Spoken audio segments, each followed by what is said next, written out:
Welcome to another episode of 20 Minute Playbook, where each week I sit down with an elite performer to dive into their habits, routines, favorite tools, books, and more, all in less than 20 minutes. Today I'm joined by Rachel Sanders, co-founder and CEO of NextGen vitamin company Routine. Routine is reinventing the daily multivitamin for everyone from elite NFL and MMA athletes to you and I, all starting with your unique genetic and nutrition profile to create the perfect multivitamin for you. To learn more, visit rootine.com. This is 20 Minutes and 10 Questions with Rachel Sanders. Rachel, thank you so much for coming on the show. It's awesome to have you. Thank you so much. Excited to be here. So this should be a lot of fun. We try to keep these conversations to 20 minutes, so they're a little bit faster paced. And we'll ask you the same 10 questions in 20 minutes that we asked every guest. How does that sound? And are you ready? Sounds great. Definitely ready. Okay. First question. What have you been excited about or fascinated about recently? Data-driven health. Super excited about where we are and what's to come. Excited to be building in the space, but also love seeing all the founders and new companies that are coming out, and recently started angel investing and have been investing in some of them as well. Do you have any favorite products that either you use or that you're working with at Routine? Well, I love Routine. That's one favorite. And I've been enjoying Levels, and I am hampering to get a 8 sleep mattress, but haven't done that yet given the price, but I will. It's coming. Yes. So I'm really excited to hear your answer around this. The question is, what are your superpowers and how do you harness those strengths? Yeah, definitely. So efficiency is my number 1, 2, and 3, I would say. And then I'm also fantastic at distilling down information and understanding what that means for the business and how to get it done. So really around kind of prioritization is another one. On the flip side, what do you struggle with, or what have you struggled with over time, and how have you improved or worked around those things? One of the things that I'm working on right now is being less of a bottleneck for the company. We've grown, basically doubled our team size in the last 6 months, and there's a lot of processes that didn't exist before and a lot of things that I owned or was needing to approve. And so working through making sure that I'm taking myself out of certain processes that I don't need to be a part of anymore, and really making it easier for my team to be efficient and get the work that they need to get done.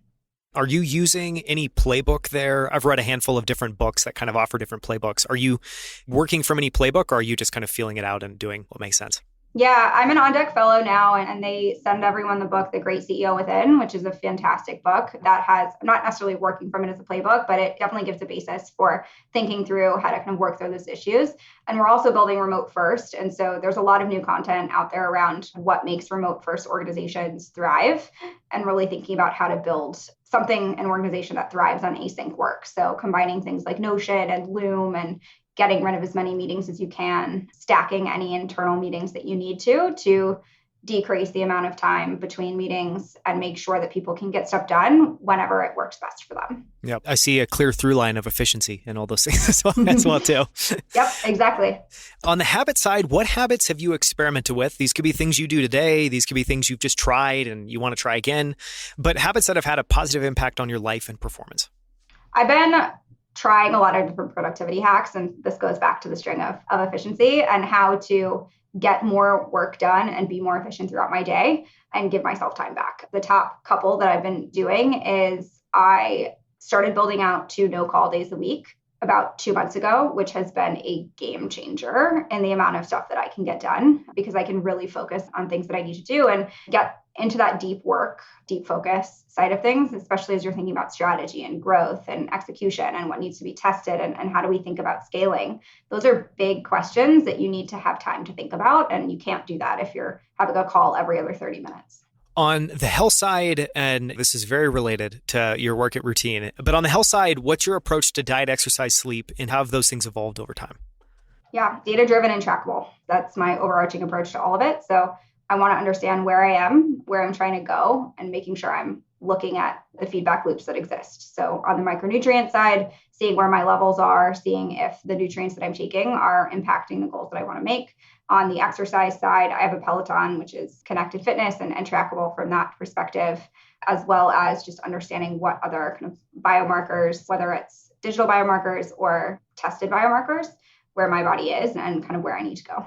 I want to ask a sub question of this one, which is, so I'm a parent as well.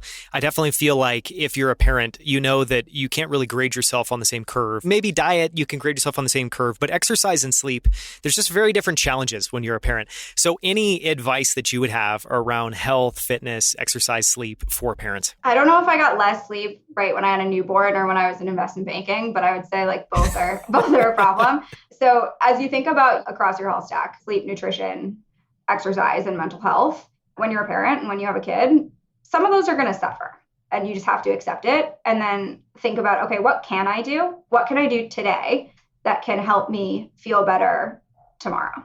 And if the answer is sleep, great. If the answer is like, I'm not going to get any sleep for the next 6 weeks, then okay, can you move? Can you take a walk? Can you exercise? Can you try to eat a healthier meal? Or can you order a salad for takeout instead of ordering a hamburger? And just make those diligent choices as much as you can. But yeah, I mean, as a parent, it's hard. You're not going to be perfect and you can't necessarily live to those standards, but you can make healthier choices and things get easier over time. And then you have another kid. Then you start it all over again. But yeah, I would say just to plus one that, I feel like being compassionate with yourself when you're in those places, because there are some things in life that are malleable. There's other things in life that are not super malleable, and kids are put in that bucket. Okay, next question. Around ideas, what books or podcasts have had a striking impact on the way you think? So the Great CEO Within that I recently finished reading has definitely had a huge impact. We're currently reading The Telltale Brain in the community that I run called the Precision Health Club. We're reading that book that's been super interesting in understanding how our brain functions, less impactful, but more insightful. I always love learning and reading and doing things that change my perspective forever. Travel is one of those. And when you get really good, interesting books, that's another one. Yeah, no, huge plus one of that. For tools, what tools do you use to manage your work tasks and time? And we talked about things like Loom and Notion, so maybe just add on to that list. We used to use Google Docs. We still use some Google Sheets, but have transitioned mostly everything to Notion, which has been a huge time saver and efficiency improvement across the team. What else? I'm a superhuman user. It's amazing. My inbox zero is not always where I want it to be, but being able to triage is super important. And I'm trying to think. Yeah, I mean, those are the main tools that we use. As we scale, there's a number of other tools that are out there, but you also don't want to get too complicated.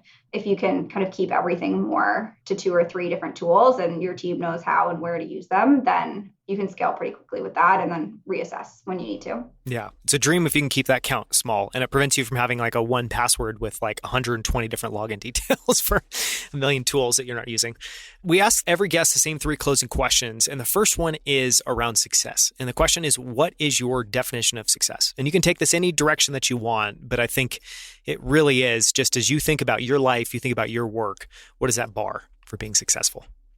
So when I think about me as successful and kind of how I've thought about it, you leave business school, especially the one I went to, wondering, okay, what's next? How am I going to be successful? And I think taking those steps and trying, and if it's failing, that's fine, but really trying and putting your all into it is definitely successful, and then making an impact. And that's really what we're doing here at Routine too. And one of the ways that you can build impact is help people stay healthier, but there's a ton of different ways to make an impact. But success really looks like that for me, and continuing to learn.